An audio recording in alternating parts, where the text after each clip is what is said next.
So you're an overseas qualified pharmacist and you've got your eyes on New Zealand?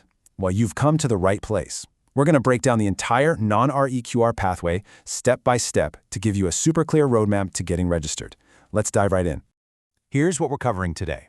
We're going to walk through the whole journey, starting with getting your foot in the door with eligibility, then tackling the exams and laws, moving on to the hands-on intern year, and finally crossing the finish line to full registration. And yep, we'll tally up the total cost so there are no surprises. Before we get into the nitty-gritty, let's just zoom out for a second. I want you to be really clear on this. This is not a short sprint. It's a marathon.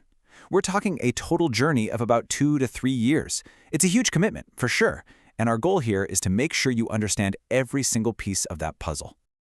All right, let's kick things off with Phase 1, Initial Eligibility. Think of this as your very first handshake with the Pharmacy Council of New Zealand, or PCNZ. All they're trying to do at this stage is figure out if you've got the basic qualifications to even start this whole process. So, what's your first move? It's simple.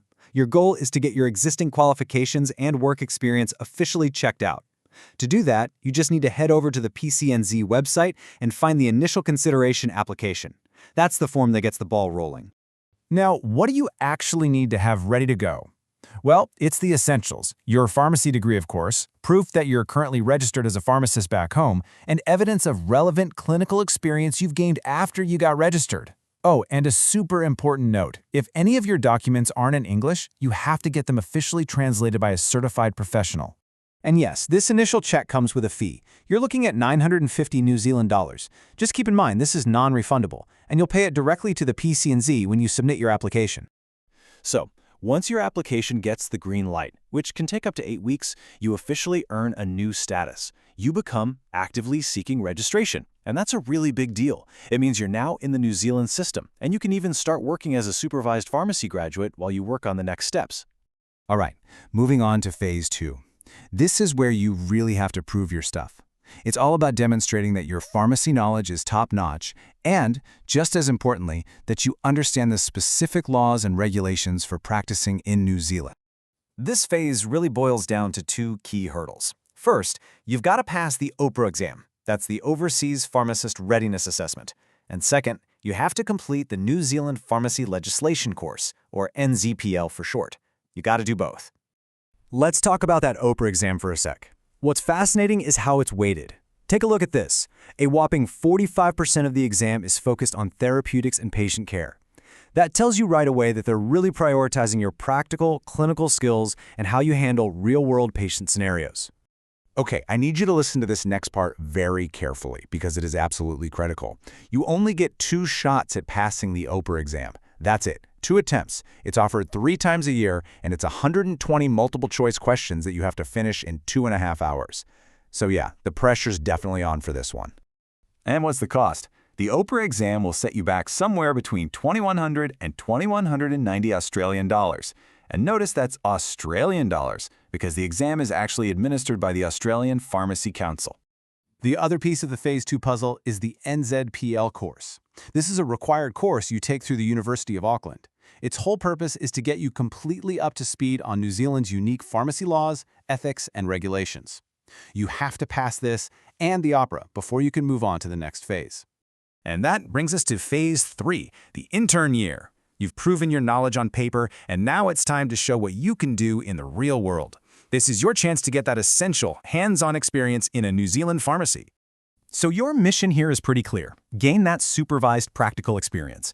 The process involves 2 parts. First, you'll apply to the PCNZ to get registered as an intern. Once you have that, you'll enroll in and complete the 1-year Evolve Intern Training Program, which is mandatory. Okay, everyone, stop what you're doing and listen.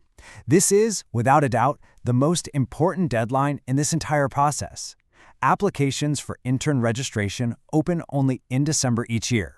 That's it. If you miss that window, you could be delayed by a full year. So please, circle December on your calendar right now. To get your intern's annual practice and certificate, there's a registration fee of 909 New Zealand dollars.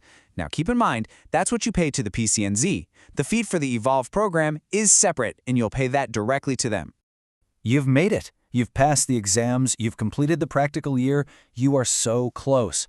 Welcome to Phase 4, the finish line. This is the very last stage before you become a fully registered pharmacist in New Zealand. There are just 2 final hurdles to clear. First, you have to pass something called the Final Assessment Center, which is basically a final evaluation at the end of your internship. Once you've got that under your belt, you can submit your final application to be registered as a full-fledged pharmacist. The fee for this final application is 1,660 New Zealand dollars. But here's the good news. That cost actually includes your very first annual practicing certificate. That's your official license to practice independently. So we've walked through all 4 phases. Now for the big question that I'm sure is on your mind. What's the total financial investment we're talking about here? Let's break down the whole thing. According to the Pharmacy Council of New Zealand, their official estimate for the entire non-REQR process is somewhere in the range of 10 to 16,000 New Zealand dollars.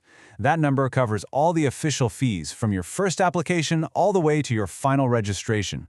But, and this is a really big but, that official estimate doesn't cover everything. Not by a long shot. You also have to factor in all the other costs, like your visa application, translating documents, travel, and a place to stay for your exams, and of course, the cost of living in New Zealand for a whole year. All of that can add up really quickly. And that brings us to the final question. We've laid out the entire journey, a process that can take up to 3 years and cost over $16,000, even before you count living expenses. So now, knowing the full commitment of time and money involved, is this your pathway to a future in New Zealand?